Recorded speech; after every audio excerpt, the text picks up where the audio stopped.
Most people selling ERP implementation would never think to run Facebook ads. They either think that their target market isn't there or that it's too complex of a solution to sell on the platform. And honestly, that belief is exactly what makes Facebook such a massive opportunity for ERP companies when it's done right. My name is Alessandro Cutri, and I've worked with 50 plus B2B tech companies, a lot of them being ERP consultants and resellers. We've helped them generate millions in pipeline and revenue. And in today's video, I'm gonna be breaking down the exact playbook we use with our ERP clients to generate qualified book calls on demand. So let's get right into things. Okay, so the first thing that I wanna start with is that most ERP consultants, they make the exact same mistake over and over again. And this is why all of their ads, their outreach always underperform. It's because they lead with the product. They say, we help you implement ERP software. And that's gonna kill your campaign before it starts. Remember this, people don't buy the thing. They buy the outcome the thing produces. So we wanna always make sure that we're focusing on what outcome can we provide to people, because every single time that we've ever used the word ERP, our campaign performance has dropped tremendously. And the reason being is that most people, most companies have negative associations with ERP. They think it's going to be expensive, slow to implement, it's going to be a massive headache. And so your job is to reframe and repackage the offer entirely before you actually mention what it is. And we're going to go into details on how to do this methodically, so you're not lying to prospects, you're telling them the truth, but you're just disguising your offer so it's more enticing for them to want to take a first step with you. Because once they get on the call and they can see that you can actually help them, they're okay with using an ERP.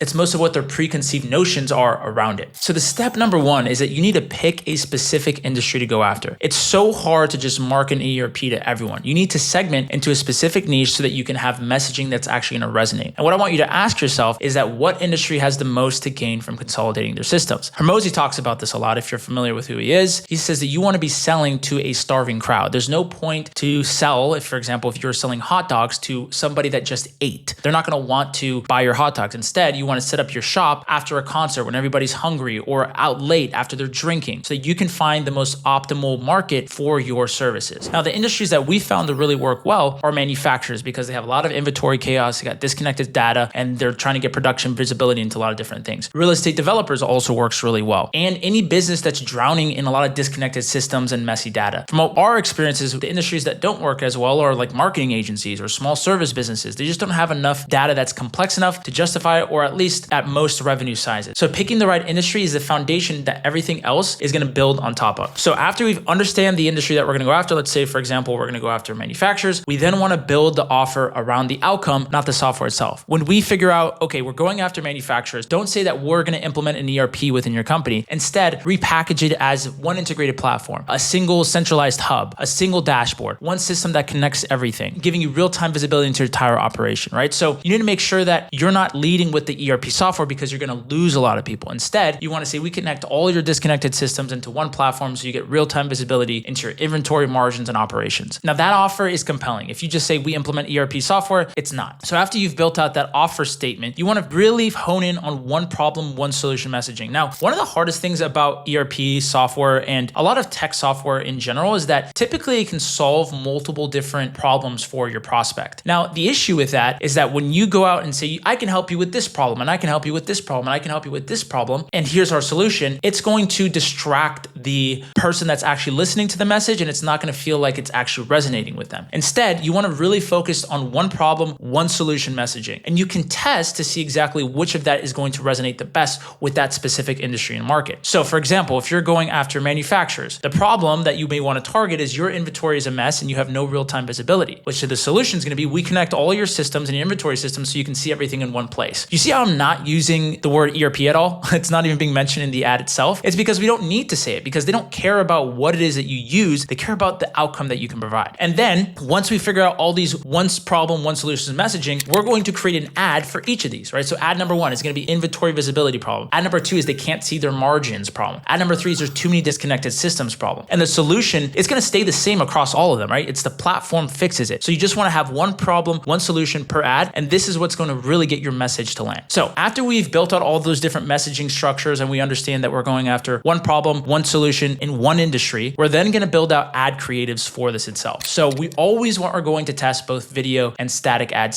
simultaneously. And the reason is because we don't know what the market's going to respond to. I always say, I don't know what the market's going to respond to. I'm not that good. I just test enough to figure exactly what is the market actually going to respond to. So what we're going to do is we're going to create both videos and statics, and we're going to use the similar framework across the board to start. We're going to say ICP call out, where we call out the actual industry that we're going after, a hook, which is that pain point hook about what it is that you can help them solve, and then a solution, which is going to be, we help you X, Y, and Z, and then a call to action. The static and the video ads are going to really follow the same format. The only difference is that the video ads are going to be longer, right? You can explain upon your points anywhere from 60 to 90 seconds, max 120 seconds. But with the static ads, you want to be super concise with your packaging, because a lot of people are just going to scroll right past if there's too much text on the screen. So after we've created both the video and static ads, we now need to create the landing page. Hey, real quick, if you're watching this and thinking, I'd love to have something like this built out for my ERP or tech company, go ahead and book a call with me or my team using the link below. We'll hop on, we'll figure out if you're a good fit. And if you are, we guarantee to get your ads profitable within 90 days, or we work for free until we do. Other than that, let's get back into the video.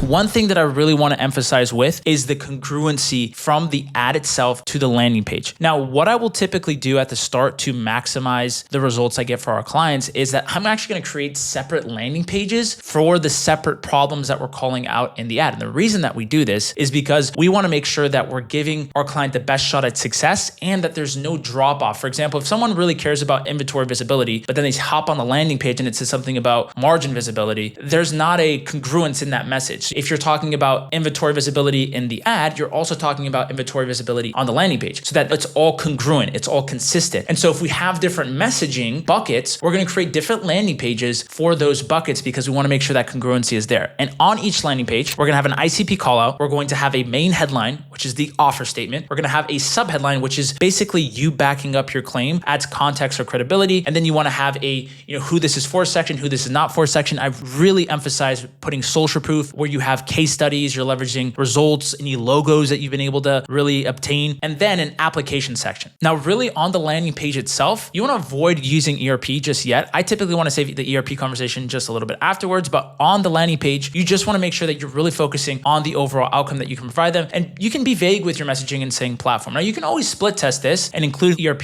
on the landing page, but from our experience, whenever we've always seen negative results. So that's why we just don't do it. The next thing that we're going to do is we're going to go and create a VSL. Now, a video sales letter is just a 2 to 5 minute video that explains exactly how you can help them, what it is that you do that's different in the market, and really what they're probably going through right now. And you also want to talk about all the case studies that you have and all the proof that you have as well. So you also want to test both a VSL and not a VSL to see exactly what's going to resonate the best with the market. Now, after they've actually clicked on the learn more button, they want to book a call with you, you want to make sure that you have an application here. And the application should qualify them hard, because first of all, you want to do this for 2 reasons. You don't want to waste a whole bunch of time on sales calls with people that could never buy your solution. And secondly, you don't want to train Meta on the wrong people, which is ultimately going to optimize for the wrong people. So you want to make sure that first of all, you're qualifying for revenue, right? How much revenue they're doing. And if they're below a certain revenue threshold, you want to make sure that you're implementing a financial qualifier. Do you have X amount of money to invest if you saw the ROI for our platform, whatever it may be. So now let's say they go through the landing page, they put in their information. Now we want to build out what's called the post-booking confirmation page. Now, this is where you can finally start pulling back the curtain a little bit after they've already booked. Now they've made an investment to book. You've shown them trust, and now you can educate them more on what it is that you do. You can talk more about the ERP implementation here. You can sprinkle it in, but don't go overboard, right? You just want to educate them that that's what you guys do. So you want to have breakout videos on the confirmation page. You want to explain who this is for, who this is not for. You want to have a main video page. You want to have commonly asked questions and FAQ section on this confirmation page so that they can do their due diligence on you before the call even starts. This is going to help a lot of people show up to that call warmer, or it's going to make your sales team or your time a lot easier on these calls. On this confirmation page, you really want to make sure that you're building trust with your prospects and you're showing them how you can help them. The next thing that we're going to do as soon as they book a call is kick off a pre-call email sequence. And this is usually anywhere from 4 to 6 emails that we've tested with that works really well, that continues to build trust, educate our prospects, and points them back to the confirmation page in case they haven't watched it, because all those videos on that page are great materials and sales assets that they should be consuming before the call itself. Also, we want to make sure that we're implementing a show rate optimization sequence. So one of the biggest things that I see with companies, especially that once we start working with them, is they don't understand that show rate is such a big deal. And so therefore they don't reach out to the leads as soon as they book a call. When you're running paid ads, show rate becomes a very, very important metric. For example, if you're only getting 50% of your calls to show on the first call, that means that if you were to bump that up from 50 to, let's say, 80%, that's almost a 50% increase in overall sales. As you can see, just focusing on getting your show rate consistent is going to help you make more money. So what you want to do is, as soon as somebody opts in to your funnel and they book a call with you, you're going to call them, making sure that you confirm them. If they don't answer you, you're going to text them. And you're going to do that multiple times before the call until you get a hold of them so that you can actually make sure that they're coming on the call, they have the invite in their calendar, and they're gonna be ready to talk on that day. After you've implemented the show rate optimization sequence, you're then gonna run your sales process with 2 steps. What you wanna do on that first call, in the intro and discovery, is you wanna understand their business, understand their pain points, their current systems, figure out exactly what they need and whether they're a fit. And you really wanna approach it with a consultative sell. And in between calls, you wanna make sure you're sending over assets. So for example, as soon as somebody hops off the call, you wanna send them a case study of a client that you have that's similar to them so that you can continue to build trust and continue to nurture them along the process itself. Now on that call number 2, you wanna make sure that you're showing them exactly how your platform and the ERP can solve their specific problem. And you wanna come with a customized proposal and a demo. And ideally, you wanna see if you can get all the decision makers on that second call. If you can't, you obviously can book a third call and bring in the other decision makers as well. But the purpose of this is to make sure that you're really streamlining your sales process and you're booking a meeting from meetings. So you're always moving the ball forward. And this is gonna really help condense your sales cycles, which is super important when you're running paid ads because you wanna make sure that you're collecting cash as quick as you can so you can reinvest that back into the marketing. So making sure your sales process is dialed is only gonna help you with that. And that's the full playbook. The exact system we run with our ERP clients to generate qualified book calls consistently through Facebook ads. No chasing, no cold outreach, just a repeatable system that fills your pipeline. If you're an ERP consultant or reseller and you want this built out for your business, book a call with me or my team using the link below. We'll figure out if you're a good fit. And if you are, we'll guarantee to get your ads profitable within 90 days or we work for free. And if not, no worries at all. Hope you guys have a great rest of your day. Make sure to like, comment, and subscribe for more content because we are dropping weekly videos on B2B tech growth strategies. So make sure you don't miss out. I'll see you on the next one.